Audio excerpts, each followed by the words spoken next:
Hello food lovers, welcome to our channel. నేను మీ రాణి Eramsetti. Friends, ఈరోజు recipe వచ్చేసి మెత్తని నేతి పకోడీ అండి. షాప్లో కొన్న దానికన్నా కూడా చాలా చాలా టేస్టీగా హెల్తీగా చేసి చూపిస్తాను. ఆ ప్రాసెస్ అంతా వీడియోని మధ్య మధ్యలో స్కిప్ చేయకుండా ఫస్ట్ నుంచి లాస్ట్ వరకు చూడండి. అలాగే ఛానల్ని ఫస్ట్ టైం వాచ్ చేస్తున్న వారు సబ్స్క్రైబ్ చేసుకుని పక్కన ఏమన్నా బెల్ బటన్ క్లిక్ చేయండి. ఇంకా ప్రాసెస్ స్టార్ట్ చేద్దాం. ముందుగా మీడియం సైజు ఉల్లిపాయలని ఒక 3 తీసుకుని శుభ్రంగా క్లీన్ చేసుకున్న తర్వాత ఇలా నేను చూపించిన విధంగా నిలువుగా 3 ఘాట్లు పెట్టుకోండి. ఈ పకోడీకి ఇలా కొంచెం పెద్ద సైజులోనే ముక్కలు అనేవి కట్ చేసుకోవాలండి. అప్పుడే పకోడీకి పర్ఫెక్ట్ టేస్ట్ అనేది వస్తుంది. రెగ్యులర్గా చేసుకునే పకోడీలాగా సన్నగా చీలికల్లాగా అస్సలు కట్ చేసుకోకూడదు. ఇలా కొంచెం క్యూబ్స్ లాగా కొంచెం పెద్ద సైజులోనే ముక్కలు అనేవి కట్ చేసి తీసుకోవాలి. ఈ విధంగా మీరు కూడా కట్ చేసి తీసుకోండి.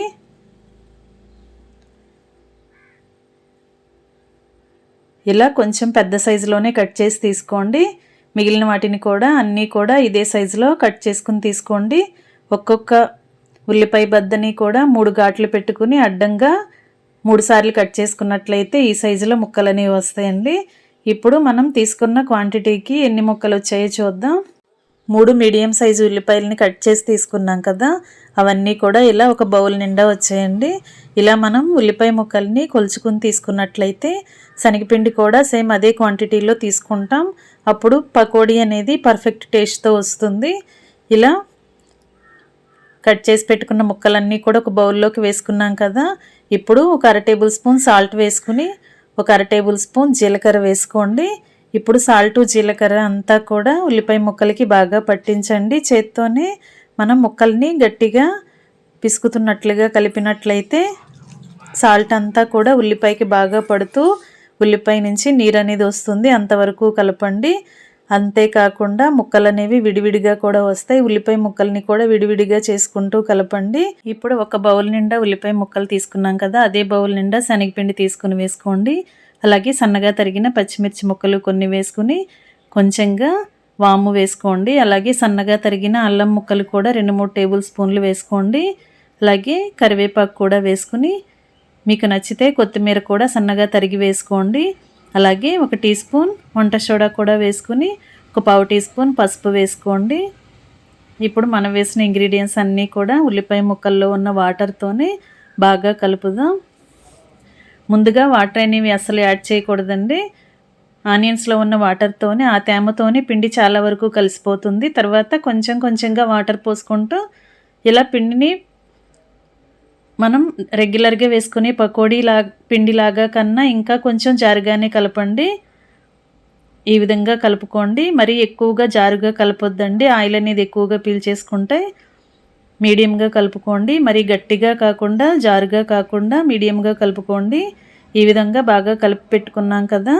ఇప్పుడు అసలైన టిప్ అండి, 2-3 టేబుల్ స్పూన్లు ఇలా పేరుకున్న నెయ్యిని వేసుకోండి. ఇలా నెయ్యితో వేసుకున్నట్లయితే మనం పకోడీ తింటున్నప్పుడు షాప్లో కొన్న దానికన్నా కూడా చాలా చాలా టేస్టీగా అనిపిస్తుంది. ఈ పకోడీ ప్రాసెస్ని చేస్తున్నప్పుడు కంపల్సరీ ఈ నెయ్యిని మాత్రం యాడ్ చేసి చూడండి. టేస్ట్ అనేది చాలా చాలా బాగుంటుంది. మీ అందరికీ కూడా నచ్చుతుందండి. డిఫరెంట్గా అనిపిస్తుంది టేస్ట్ అనేది. కొంతమంది నెయ్యికి బదులుగా డాల్డా కూడా వేస్తూ ఉంటారు. అలా కూడా చేసుకోవచ్చు. కానీ హెల్తీగా చేసుకోవాలి అంటే నెయ్యితోనే మనం పకోడీ అనేది చేసుకోవాలి. ఈ విధంగా కలుపుకొని పెట్టుకున్నాం కదా, ఈ పిండిని పక్కన పెట్టుకోండి. స్టవ్ ఆన్ చేసి కళాయి పెట్టుకుని డీప్ ఫ్రైకి సరిపడా ఆయిల్ పోయండి. ఆయిల్ కాగిన తర్వాత ఫ్లేమ్ మీడియంలోకి పెట్టుకుని కొంచెం కొంచెంగా పిండిని తీసుకుంటూ ఇలా పకోడీలాగా ఆయిల్లో వేసుకోండి. మరి ఎక్కువగా కళాయి నిండుగా ఆయిల్ నిండుగా వేసుకోవద్దండి. కొంచెం ఖాళీగానే వేసుకున్నట్లయితే అన్నీ కూడా ఈవెన్గా క్రిస్పీగా ఫ్రై అవుతాయి. మీడియం ఫ్లేమ్లో ఫ్రై చేసినట్లయితే లోపల వరకు కూడా క్రిస్పీగా ఫ్రై అవుతాయి.